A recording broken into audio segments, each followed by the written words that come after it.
సువార్త కార్యక్రమమునకు స్వాగతం.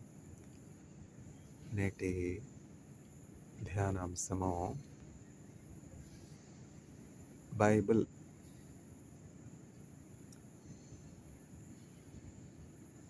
నీ వాక్యమే నన్ను బ్రతికించెను, బాధలలో నెమ్మదినిచ్చెను.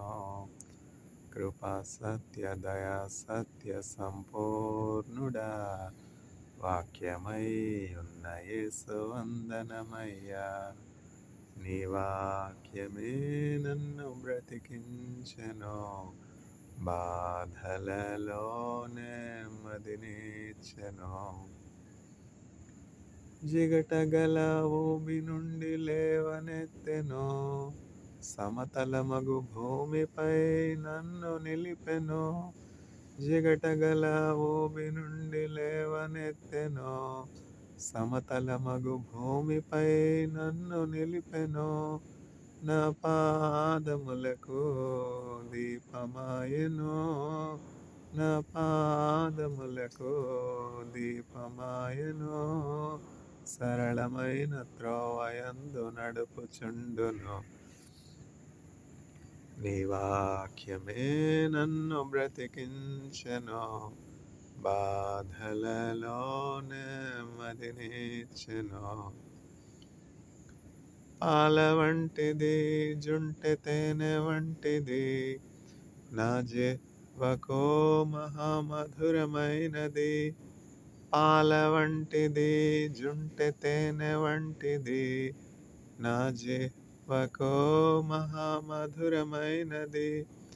మేలిమి బంగారు కన్న మిన్నైనది, రత్నరాసుల కన్నా కోరదగినది. మేలిమి బంగారు కన్న మిన్నైనది, రత్నరాసుల కన్నా కోరదగినది. నీ వాక్యమే నన్ను బ్రతికించెను, బాధలలో నెమ్మదినిచ్చెను. కృపా సత్య దయా సత్య సంపూర్ణుడా, వాక్యమై ఉన్న యేసు వందనమయ్యా. శత్రువును ఎదుర్కొనే సర్వాంగ కవచమై యుద్ధమునకు సిద్ధ మనసునిచ్చుచున్నది. శత్రువును ఎదుర్కొనే సర్వాంగ కవచమై యుద్ధమునకు సిద్ధ మనసునిచ్చుచున్నది. అపవాది వేయుచున్న అగ్ని బాణములను, అపవాది వేయుచున్న అగ్ని బాణములను ఖడ్గము వలె అడ్డుకొని ఆర్పివేయుచున్నది. ఖడ్గము వలె అడ్డుకొని ఆర్పివేయుచున్నది. నీ వాక్యమే నన్ను బ్రతికించెను, బాధలలో నెమ్మదినిచ్చెను. కృపా సత్య దయా సత్య సంపూర్ణుడా, వాక్యమై ఉన్న యేసు వందనమయ్యా. కృపా సత్య దయా సత్య సంపూర్ణుడా, వాక్యమై ఉన్న యేసు వందనమయ్యా. బైబిల్. ఆదియందు వాక్యం ఉండెను, వాక్యము దేవుని యొద్ద ఉండెను, వాక్యము దేవుడై ఉండెను. ఆ వాక్యము శరీరధారి అయి కృపా సత్య సంపూర్ణునిగా రక్త మాంసముల్లో పాలువాడై మన మధ్య నివసించాను. యోహాను సువార్త 1వ అధ్యాయము 1వ వచనం. In the beginning there is word, and the word was with God, and the word is God. John chapter 1 verse 1.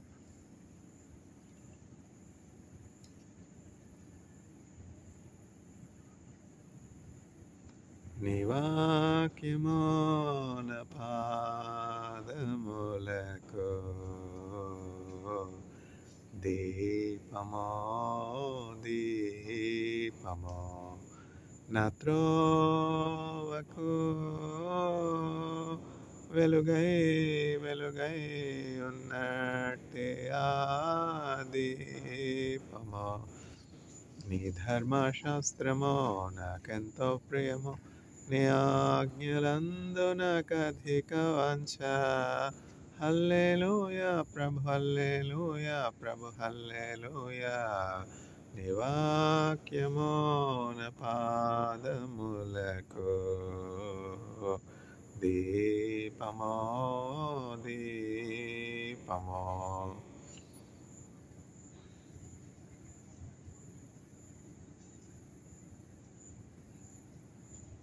Bible.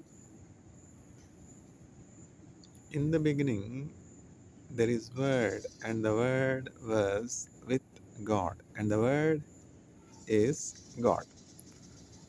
John chapter 1 verse 1. Gospel according to John chapter 1 verse 1. ఆదియందు వాక్యముండెను, వాక్యము దేవుని యొద్ద ఉండెను, వాక్యము దేవుడై ఉండెను. యోహాను సువార్త 1వ అధ్యాయము 1వ వచనం. ఆదియందు అంటే ఆది అంటే ఆదివారం అంటాం కదా. ఆదివారం, సోమవారం, మంగళవారం, బుధవారం, గురువారం, శుక్రవారం, శనివారం. అంటే ఆది అంటే ప్రారంభ దినం అనమాట ఆదివారం.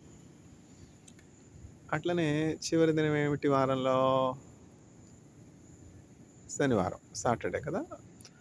ఆ చివరి దినాన్ని దేవుడు పరిశుద్ధపరచి ఆ దినమును సబ్బాత్ దినంగా ప్రభు దేవుడు సృష్టికర్త, సృష్టి ఆరంభము నుండి ఉన్నటువంటి వాడు, సృష్టికర్త అయినటువంటి దేవుడు ఆ 7వ దినమును ప్రత్యేకపరిచాడు అనమాట.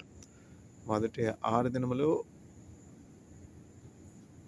ఒక ఎత్తు, 7వ దినం అనేది ఒక ప్రత్యేకమైనటువంటి దినముగా దేవుడు చేస్తాడు. ఎందుకంటే మనము నిర్మింపబడినటువంటి రీతి ఆయనకు తెలిసే ఉన్నది. మషిన్స్ కూడా కొంత బ్రేక్ అవసరం అవుతుండే, ఒక మెయింటెనెన్స్ అనే అవసరం ఉంటుందా లేదా? ఇన్స్ట్రుమెంట్స్ ఉన్నాయి, ఇన్స్ట్రుమెంట్స్కి కొంత సమయం మెయింటెనెన్స్ అని చెప్పి, కొంత సమయం బ్రేక్ అని చెప్పి ఇవ్వడం మంచిదనమాట. ఇన్స్ట్రుమెంట్ మ్యానుఫ్యాక్చరర్స్ ఏం చేస్తారంటే, ఆ ఇన్స్ట్రుమెంట్ ఏదైనా ఒక పరికరం మనకి ఇచ్చినప్పుడు ఆ పరికరం యొక్క యూజర్ మాన్యువల్ ఇస్తారు. ఈ ఇన్స్ట్రుమెంట్ని ఈ రీతిగా ఉపయోగించాలి. రకరకాల ఇన్స్ట్రుమెంట్స్ డెవలప్ అవుతున్నాయి కదా అన్ని ఫీల్డ్స్లో. ఆ ఇన్స్ట్రుమెంట్ యూజ్ చేసేటప్పుడు ఆ యూజర్ మాన్యువల్ ముందుగా మనం చదివి ఆ ఇన్స్ట్రుమెంట్ని చక్కగా యూజ్ చేసినప్పుడు ఏం జరుగుతుందంటే లాంగివిటీ ఉంటుంది. ఆ ఇన్స్ట్రుమెంట్ పాడైపోవడం కానీ, తర్వాత మూలపడడం కానీ ఉండదు. ఇప్పుడు మేజర్ ప్రాబ్లం ఏమిటంటే, అడ్వాన్స్డ్ రీసెర్చ్ ఇన్స్టిట్యూట్స్లో మేజర్ ప్రాబ్లం ఏంటంటే ఫండ్స్ లేకపోవడం ఒక ప్రాబ్లం అయితే, ఫండ్స్ పెట్టి డబ్బు పెట్టి కొన్నటువంటి ఇన్స్ట్రుమెంట్స్ ఎంతో లక్షలు, కొన్ని ఇన్స్ట్రుమెంట్స్ అయితే కోట్ల రూపాయలు ఉంటాయి. అవి కొంటారు, కొన్న తర్వాత ఏం జరుగుతుంది? అట్లా పడి ఉంటాయి. తర్వాత ఏదో ప్రాబ్లం ఉంది, పని చేయట్లేదు. చాలా ఇన్స్ట్రుమెంట్స్ అట్లా ఏమి ఉపయోగపడకుండా నిరుపయోగంగా ఉన్నటువంటి సందర్భాలు, ప్రదేశాలు అనేక ఉన్నాయి. ఇది భారతదేశానికి మాత్రం సంబంధించినటువంటి సమస్య కాదు. నేను ఇజ్రాయెల్లో ఉన్నాను. ఇజ్రాయెల్లో నేను పోస్ట్ డాక్టరల్ రీసెర్చ్ చేసినటువంటి ల్యాబ్లో నా పోస్ట్ డాక్టరల్ రీసెర్చర్ ఎంతో అకంప్లిష్డ్ సైంటిస్టు, ఎంతో చక్కగా యాక్షన్ తీసుకుంటారు ఒక సమస్య వస్తే దాన్ని పరిష్కరించడానికి. ఆయన ల్యాబ్లోనే ఆయన ఎంతో డబ్బు పోసి కొని పెట్టినటువంటి ఏమిటది GCMS, gas chromatography mass spectrometer అనమాట. GC కపుల్డ్ విత్ MS, పేరు గొప్ప ఊరి దెబ్బ. మంచి ఇన్స్ట్రుమెంటే, ఎంతో డబ్బు ఖర్చు పెట్టారంటే ఏంటంటే పని చేయట్లేదు అనమాట. ఆ ఇన్స్ట్రుమెంట్ ఏమి పని చేయట్లేదు. ఎందుకని? ఇన్స్ట్రుమెంట్ కొనడం మాత్రమే కాదు, ఆ ఇన్స్ట్రుమెంట్తో పాటు ఆ ఇన్స్ట్రుమెంట్ని హ్యాండిల్ చేయడానికి ఒక ప్రత్యేకమైనటువంటి వ్యక్తి చాలా అవసరం. అంతే కదా.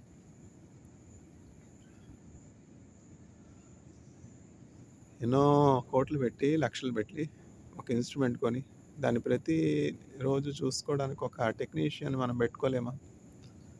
పలానా ఫ్యాకల్టీకి మేము అసైన్ చేసాం. ఫ్యాకల్టీ ఇన్‌చార్జ్ అంటాం. అది కరెక్ట్ కాదని నేనంటాను. ఏంటంటే ఒక ఫ్యాకల్టీకి ఎన్ని పనులుంటాయి. ఆ ఫ్యాకల్టీస్ ఏమన్నా ఖాళీగా కూర్చున్నారా? ఇన్‌స్ట్రుమెంట్స్ మెయింటైన్ చేయడానికి గాడిద పని గాడిద చేయాలి. కుక్క పని కుక్క చేయాలి.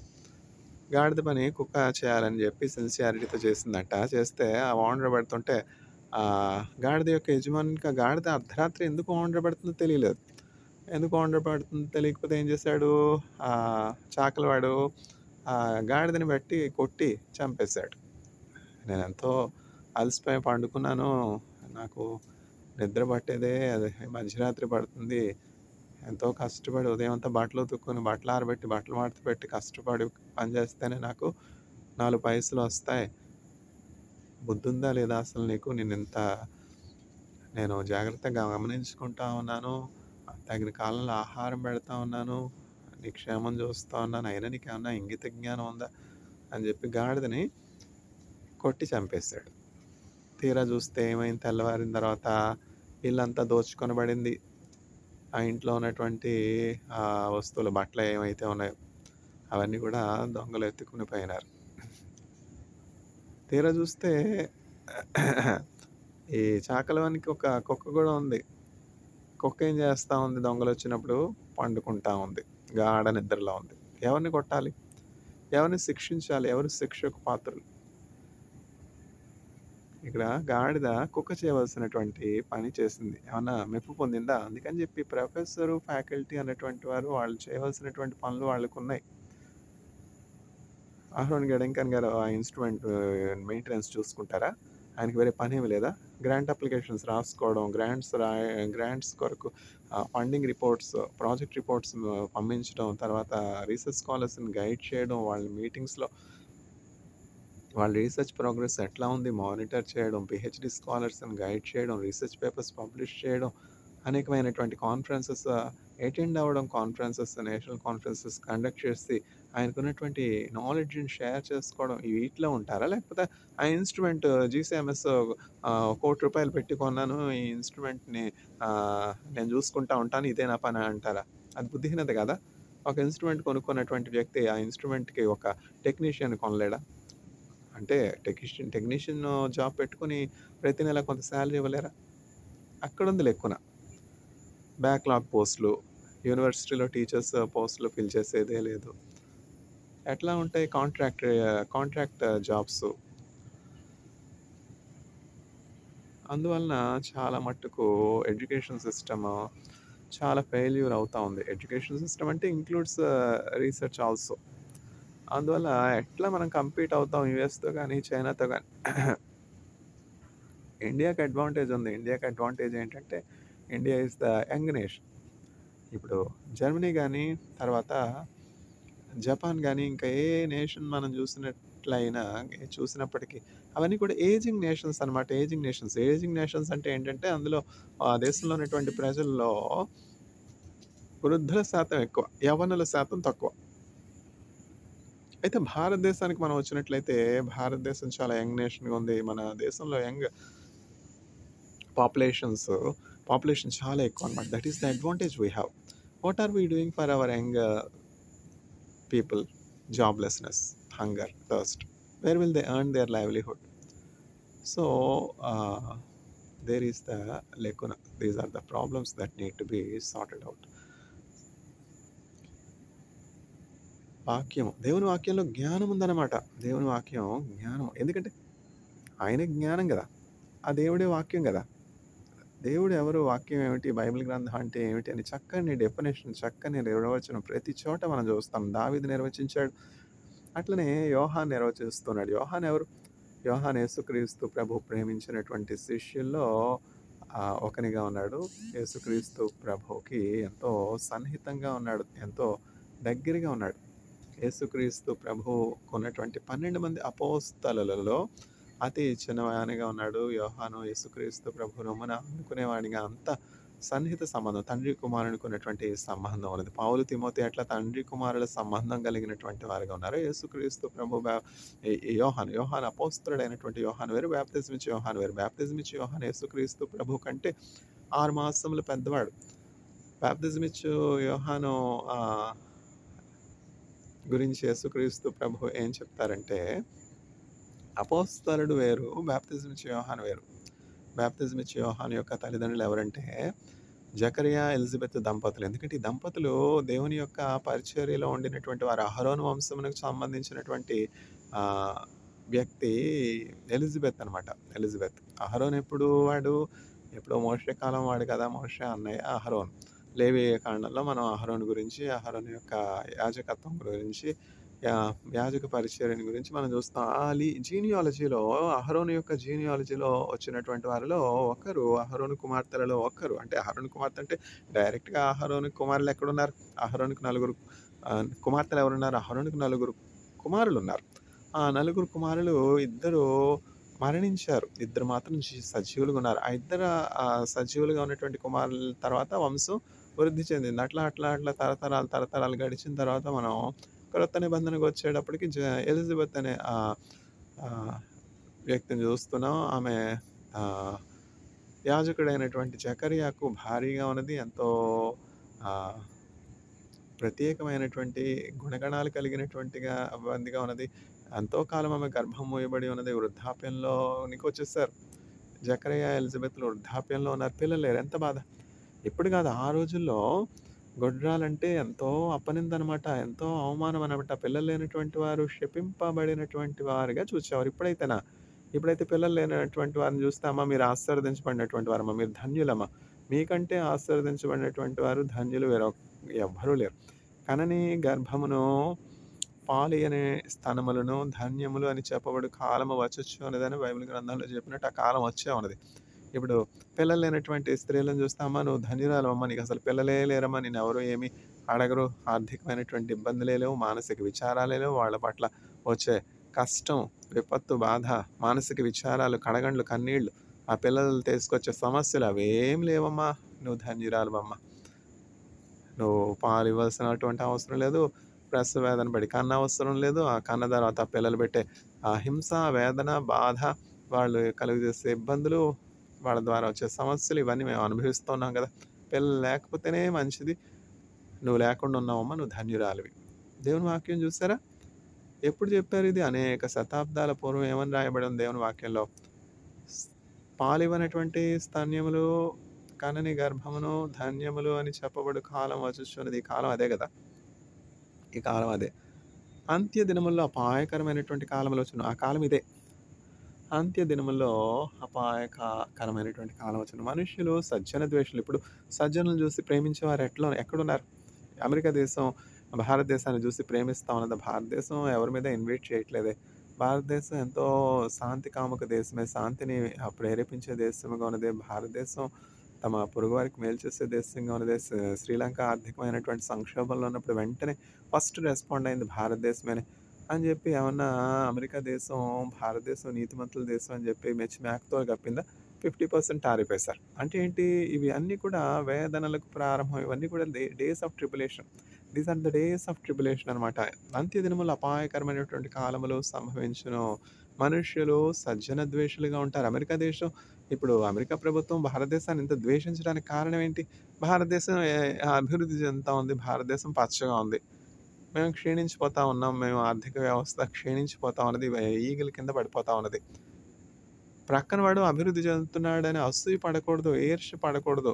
పోటీ పడొచ్చు. పక్కన వాడు బాగున్నాడే, చక్కగా పచ్చగా ఉన్నాడే, నేను కూడా అట్లా ఉండాలి. ఆశ మంచిదే. ఆశ పెట్టుకొని దేవుని సన్నిధిలో ప్రార్థన చేసి, ప్రభా నా పొరుగువాడు చూడు చక్కగా అభివృద్ధి చెందుతున్నాడు. నేనేంటి ప్రభా ఇట్లా ఉన్నాను? నేనెందుకు అభివృద్ధి చెందలేకపోతున్నాను? నేను ఆస్తి లేనటువంటి వానిగా ఉన్నాను. నేను అప్పుల్లో ఉన్నాను. నేను అప్పుల్లో ఉండడం ఏంటి? నేను దేవుని ఎరిగినటువంటి బిడ్డను కదా! అప్పు చేసి తీర్చలేకపోయే పరిస్థితి నాకెందుకొచ్చింది? నేను నిరుద్యోగిగా ఎందుకున్నాను? నేను వ్యాధిగ్రస్తునిగా ఎందుకున్నాను? ఆకలి దప్పులతో ఎందుకున్నాను? అని దేవుని దగ్గర విచారణ చేయాల్సింది పోయి, సౌఖ్యంగా, ఆరోగ్యంగా ఉన్నటువంటి వాళ్ళని చూసి అసూయపడి, వాళ్ళకి హాని, కీడు చేయాలని యోచిస్తే ఎట్లా? అమెరికా దేశం, భారతదేశం చూసి చేస్తున్నట్లు 50% టారిఫ్ వేస్తే ఇంక అమెరికా దేశంలో మార్కెట్ ఏమన్నా ఇండియా ఉంటుందా? కాంపిటీటివ్ ప్రైస్ ఏమన్నా ఇండియాకు ఉంటుందా? నష్టపోయేది ఎవరంటే భారతదేశం కాదు. పడ్డవాళ్ళు ఎప్పుడు చెడ్డవాళ్ళు కాదు. నష్టపోయేది భారతదేశం కాదు. ఎక్స్‌పోర్ట్స్ 70% ఉన్నాయి. ఇప్పుడు ఏం చేస్తారంటే భారతదేశంలో ఉన్నటువంటి బ్యూరోక్రాట్స్ ఈ ఎక్స్‌పోర్ట్స్ డైవర్సిఫై చేస్తారనమాట. చిన్న చిన్న దేశాలు ఉన్నాయి కదా! శ్రీలంక, తైవాను, తర్వాత జపాను, మనకి దగ్గరలో ఉన్నటువంటివి. ఇప్పుడు ఇక్కడి నుంచి అమెరికా ఎక్స్‌పోర్ట్ చేయడం సులువా? ఇక్కడి నుంచి నార్త్ కొరియా ఎక్స్‌పోర్ట్ చేయడం సులువా చెప్పండి?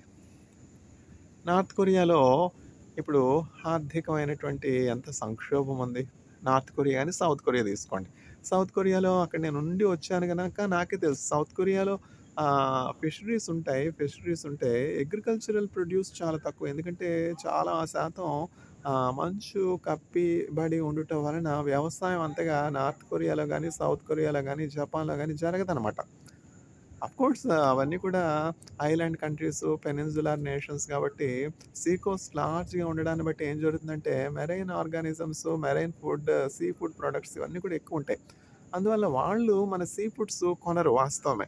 అయితే అక్కడ చల్ల దేశం కాబట్టి టెక్స్‌టైల్స్ ఎంతగానో వాళ్ళకి అవసరం అవుతాయి. ఇప్పుడు అమెరికాకి పంపించే బదులు అమెరికా రైట్ హ్యాండ్ అయినటువంటి సౌత్ కొరియాలో మార్కెట్ వెతుక్కోవడం మంచిది గదా!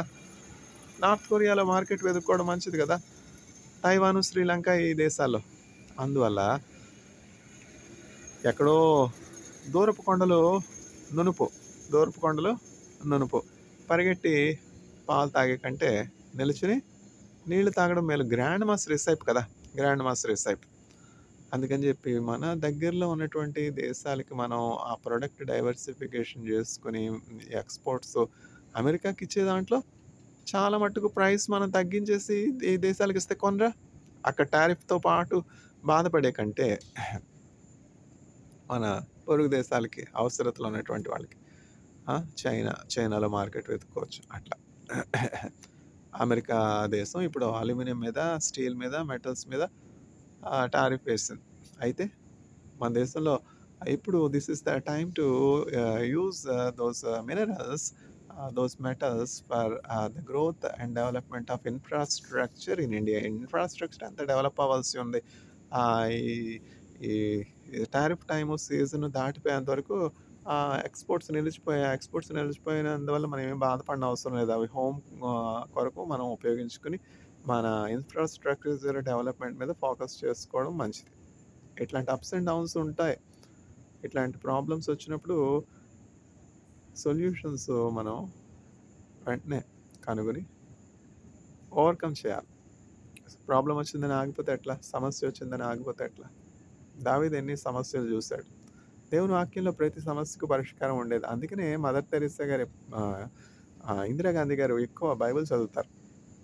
ఒక్కరోజైనా ఆమె బైబిల్ చదవకుండా ఉండరు. ఎందుకంటే పొలిటికల్ సైన్స్ శ్రేష్టమైనటువంటి రాజకీయ జ్ఞానము గాని, రాజకీయ సంబంధమైనటువంటి పరిపాలన దక్షత గాని ఎక్కడి నుంచి వస్తుంది? కింగ్స్‌ని గురించి, రాజ్యాలను గురించి, రాజ్య పరిపాలన గురించి బైబిల్ గ్రంథంలో ఉంది కదా! బైబిల్ గ్రంథాన్ని ఇందిరాగాంధీ గారు అవపాసన పట్టారు. అట్లనే మదర్ తెరెసా గారు, అట్లనే father of the nation Mahatma Gandhi గారు, యేసుక్రీస్తు ప్రభు మార్గాన్ని ఆయన అహింస పరమో ధర్మః.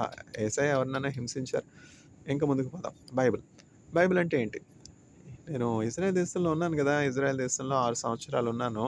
అక్కడ ప్రారంభ దినాల్లో జాఫా పోర్ట్ ప్రక్కన ఒక చక్కని చర్చ్ ఉండేదనమాట. ఎంతో చక్కని సుందరమైనటువంటి ఆలయం ఒకటి ఉండేది. అక్కడికి వెళ్ళేవాడిననమాట. సాటర్‌డే సాయంకాలము ఇంచుమించు 6 గంటల వరకు షబ్బాత్ ఉంటుంది. సన్‌డౌన్ వరకు సాటర్‌డే షబ్బాత్. అయితే సాటర్‌డే సన్‌డౌన్ తర్వాత షబ్బాత్ ముగిసిపోయిన తర్వాత ట్రాన్స్‌పోర్టేషన్ రెస్యూమ్ అవుతుంది. ఫ్రైడే డౌన్ నుంచి సాటర్‌డే సన్‌డౌన్ వరకు షబ్బాత్. అయితే Saturday evening last day Sabbath అని చెప్పాను కదా! షబ్బాత్ అంటే ఏంటంటే యేసుక్రీస్తు ప్రభువు మానవుల కొరకు మానవులను ఆయన సృజించిన తర్వాత మానవుల మేలు కొరకు షబ్బాత్ దినాన్ని నియమించారనమాట. అంటే వారమంతా కష్టపడి ఉంటారు. 6 రోజులు కష్టపడతారు. ఏడవ దినమున మానవులు విశ్రాంతి తీసుకొనాలి. వారి సృష్టికర్త అయినటువంటి దేవునితో అన్యోన్య సహవాసం కలిగి ఉండాలి. భారకరమైనటువంటి వ్యాపార సంబంధమైనటువంటి పనులేమీ చేయకూడదు. లాభం కోసం ఏం పనులు చేయకూడదు. వారు విశ్రాంతిగా ఉండాలి. నెమ్మది కలిగి ఉండాలి. రెస్ట్ కలిగి ఉండాలి.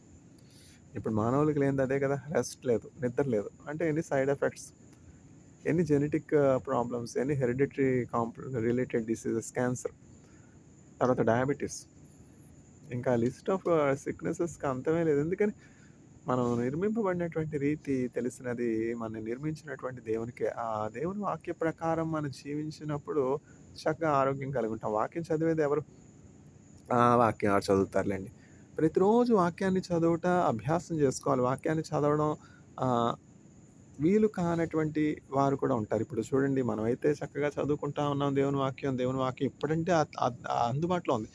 మార్టిన్ లూథర్ గారి కాలం ముందు బైబిల్ గ్రంథం విరివిగా ప్రచురణలో లేదు. ఎందుకంటే చాలా ఆంక్షలనమాట. బైబిల్ గ్రంథం ఒక బంగారమో, వజ్రమో కాపాడబడినట్లు వారు ఎంతో పటిష్టమైనటువంటి కాపుదలలో ఉంచారు. అందరికీ ఆహ్, చేతికి అందేది కాదు బైబిల్. ఇప్పుడంటే ఆ విలువైనటువంటి ఆ దివ్య గ్రంథము ఎంతో ట్రెషర్డ్ బైబిల్ గ్రంథం ఉచితంగా అందరికీ ఇవ్వటాన్ని బట్టి, అందడాన్ని బట్టి నిర్లక్ష్యపరిచారు. ఆ విలువను మనుషులు తెలుసుకొనలేకపోతున్నారు. పూర్వం అంటే చర్చ్ క్లెర్జీమెన్ మాత్రమే ఆ బైబిల్ గ్రంథాన్ని ఓపెన్ చేసి, ఆ వర్షిప్ టైమ్‌లో మాత్రమే బైబిల్ గ్రంథాన్ని చదివేవారు. అందరూ ఇట్లా బైబిల్ గ్రంథం అందరి చేతికి అందింది కాదు. ఇప్పుడైతే ఎక్కడ చూసినా బైబిల్ ఉంది కదా! కానీ ఇంకొంత కాలానికి ఏం జరుగుతుందంటే, అంత్యదినముల్లో అపాయకరమైనటువంటి కాలములు సంభవించునని చెప్పి దేవుని వాక్యంలో చెప్పబడినట్టు, indeed we are reading the last chronicles of our planet Earth. We really do not know how the geopolitical situations vary. We do not know how the America is going to rapidly fall, and the new government is going to take the dominance in the world stage. We really do not know. We really do not know what are the nations that are going to be united. Rapid geopolitical changes are happening, and Israel is the God's timepiece. And we can see the restlessness in Jerusalem or Jerusalem is a clear indication that we are indeed in perilous times, and we need to be very, very, very cautious and careful and watching over the events that are happening in Jerusalem. Never.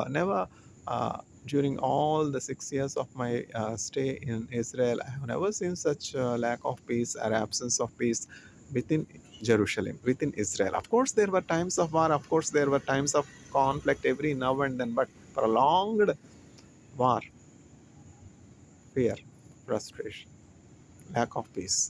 This is for the first time, and that is why it was told, pray for the peace of Jerusalem, because Jerusalem's peace is your peace. If the peace of Jerusalem is at stake, it is clear indication that the world is not at all safe.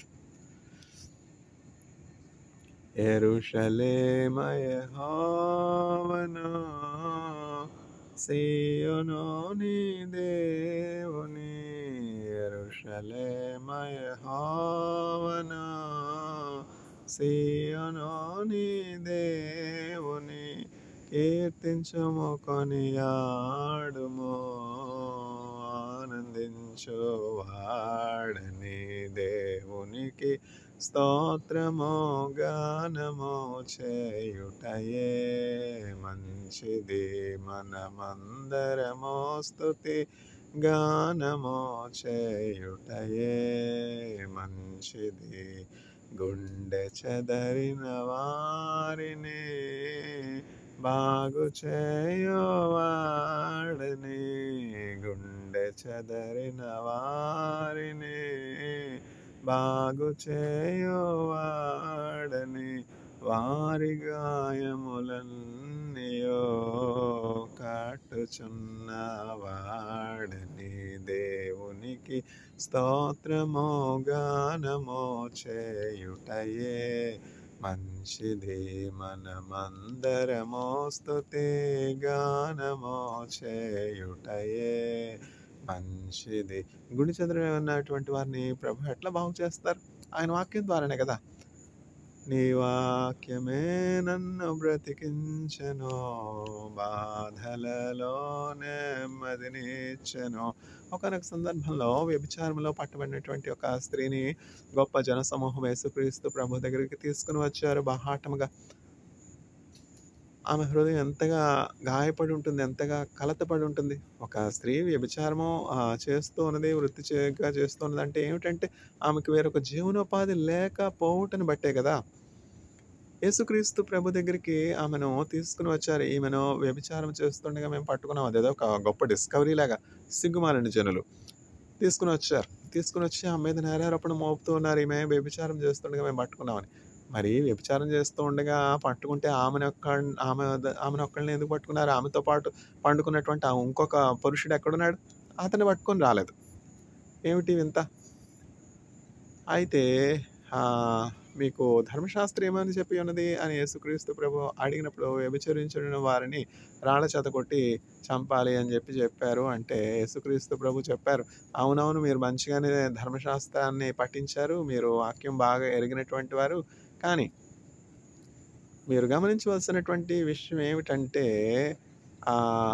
రాళ్ళతో కొట్టి ఈ వ్యభిచార స్త్రీని చంపే హక్కు ఎవరికుంది అంటే, ఎవరైతే ఆ వ్యభిచారం చేయకుండా నిర్దోషులుగా ఉన్నారో, ఎవరు ఏ తప్పిదము లేనటువంటి వారిగా ఉన్నారో, ఎవరు దేవుని యొక్క వాక్యాన్ని సంపూర్ణముగా నెరవేర్చినటువంటి వారై ఉన్నారో, వారు మాత్రమే ఆమె మీద రాయి విసరండి అని యేసయ్య చెప్పారు. అంటే అందరూ కూడా ఆశ్చర్యపోయినారు. వాళ్ళ హృదయాలు దేవుని వాక్యము శక్తి గలది.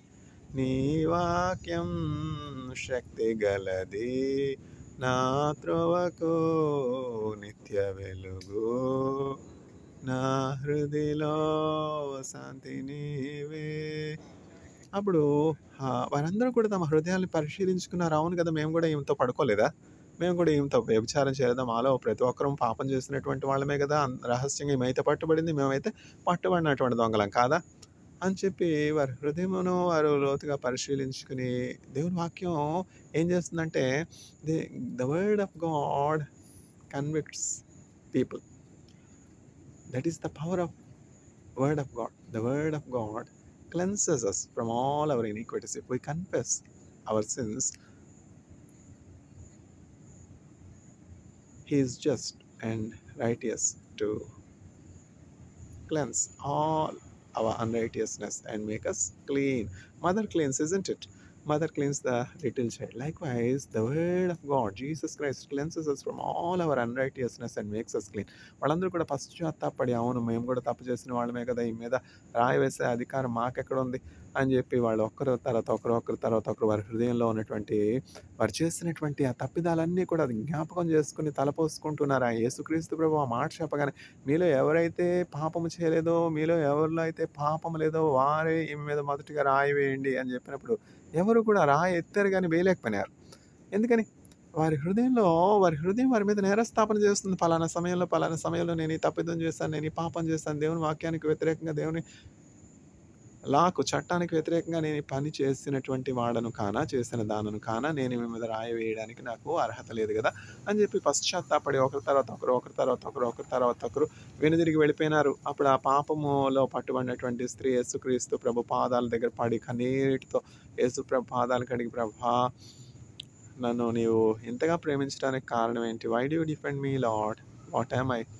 I'm just a sinner. I'm not worthy to be receiving your grace.